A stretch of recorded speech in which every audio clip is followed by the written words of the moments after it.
प्रश्नावली 13.1 का प्रश्न क्रमांक 7वां में आपको इस वीडियो में समझाने वाला हूँ। तो बहुत ही आसान सवाल है, बड़ा सवाल देख कर घबराना नहीं है। एक बार सवाल को समझ लोगे क्या दे रखा है और क्या ज्ञात करना है और किस हिसाब से इसे हल करना है तो आप सीख जाओगे। देखो, कोई तंबू एक बेलन के आकार का है जिस पर एक शंकु अध्यारोपित है। यदि बेलनाकार भाग की ऊंचाई और व्यास क्रमशः 2.1 मीटर और 4 मीटर है तथा शंकु की त्रिज्यक ऊंचाई 2.8 मीटर है तो इस तंबू को बनाने में प्रयुक्त कैनवास का क्षेत्रफल ज्ञात करना है।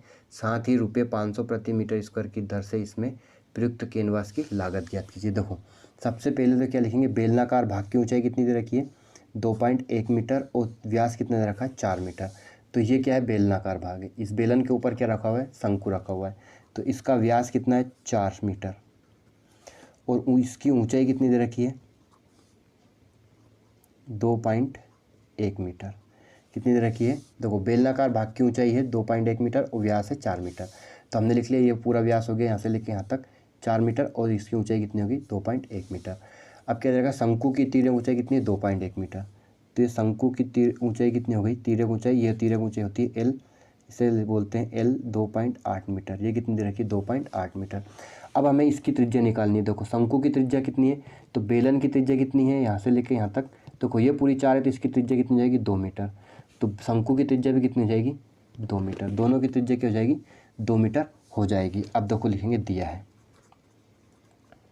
दिया है क्या है बेलन, तो क्या लिखेंगे, बेलन की त्रिज्या r बराबर 2 मीटर।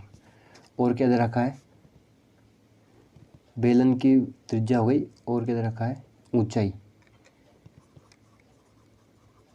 ऊंचाई h बराबर कितनी है, शंकु की ऊंचाई है तो ये व्यास है, ऊंचाई है 2.1 मीटर। कितनी है 2.1 मीटर। अब क्या है, शंकु है इसके ऊपर, क्या है शंकु। तो क्या लिखेंगे, शंकु की त्रिज्या भी कितनी रहेगी, शंकु की त्रिज्या r लिख लो उसे भी, शंकु की त्रिज्या भी कितनी रहेगी 2 मीटर रहेगी। और इसकी तिर्यक ऊंचाई क्या दे रखी है, तिर्यक ऊंचाई को लिखते हैं एल। एल कितना दे रखा है 2.8 मीटर। ठीक लिख दिया अपन ने। बेलन की त्रिज्या और शंकु की त्रिज्या सेम रहेगी 2 मीटर। इसकी बेलन की ऊंचाई दे रखी है 2.1 मीटर और शंकु की तिर्यक ऊंचाई दे रखी है 2.8 मीटर।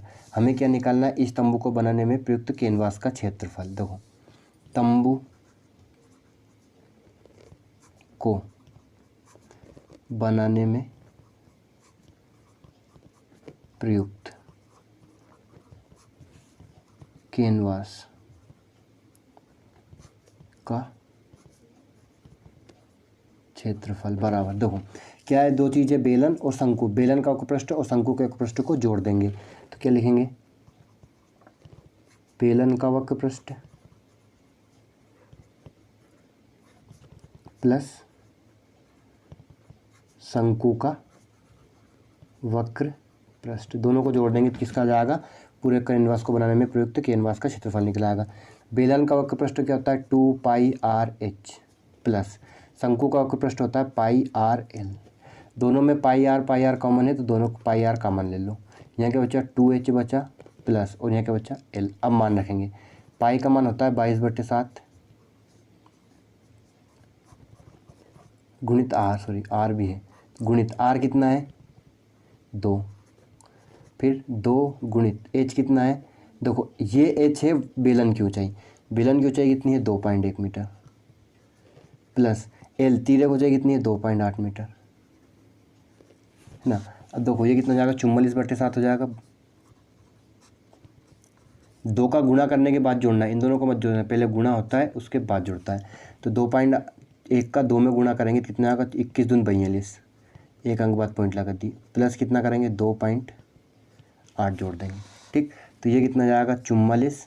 देखो इन दोनों को जोड़ेंगे तो 8 2 10, 4 2 6 1 7, 7.0 और बटे में कितना है 7 है। तो ये 7 से 7 कैंसिल हो गया, कितना आ गया 44 सेंटीमीटर की घात 2। 44 मीटर की घात 2 क्या आ गया, इसका क्षेत्रफल आ गया। क्या है, अब इसका क्षेत्रफल आया है। अब हमें क्या निकालना है, हमें इसकी लागत ज्ञात करनी है। क्या ज्ञात करना है, लागत। तो कितने रुपए हैं, ₹500। कितने रुपए, ₹500 प्रति मीटर स्क्वायर की दर से कैनवास